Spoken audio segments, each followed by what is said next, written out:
fadhiista dhalinyarta la fadhiista duqaalka la fadhiista inta midka jirin aan caawiya haddii alla yidhaaha midka dhinti aan booqda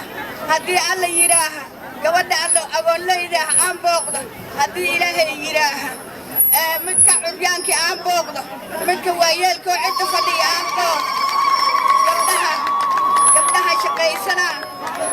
shaqaysanaa oo qaadlayda fa allah intii qaadka bixi rabta lacag ay ku shaqaysatay inaan siiya inaan wiilkayga ula hadla ilaahay subxaanahu wa tacaala haddaan raalli ka noqdo oo intaa ilaahay cumrina siiya waxaan rabaa gabdhaha inaan la fadhiista dhalinyarta aan la fadhiista duqaalka la fadhiista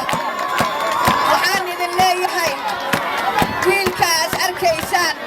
waxaan ku soo koriyey meel aan qabiil lahayn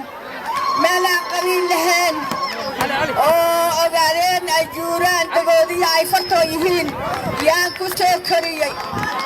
aniga waxaan idin leeyahay beri hore markay abaarta dhacday celihii dagoodiya oo soo guuray oo iigu imaaday madoogaasha hal saacad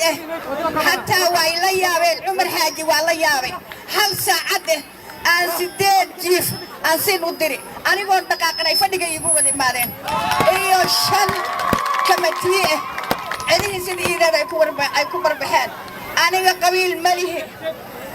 maxay ahayd qabiil malihi siyaad qabiil malaha siyaad wuxuu ka dhashay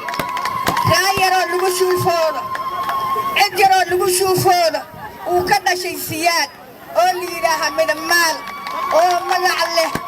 oo ilaahay subxaanahu wa tacaala iyo ummadda nabi maxamed oo dhammaala xaggooda magac kale yuu siyaad ka dhashay anna waxaan ka dhashay cid laf weyn oo lagu shuufoodo aan ka dhashay oo mantaan la yidhaahaan ka dhashay aniga waxaan idin leeyahay hadduu siyaad soo gala inaan gacan midig idinku qabto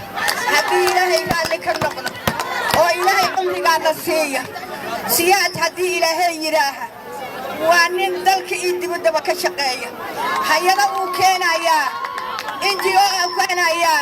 cunug shaqala'aana lama arkaaya gabar shaqala'aana lama arkaaya kii jaamacad wada jaamacadaa loo diraa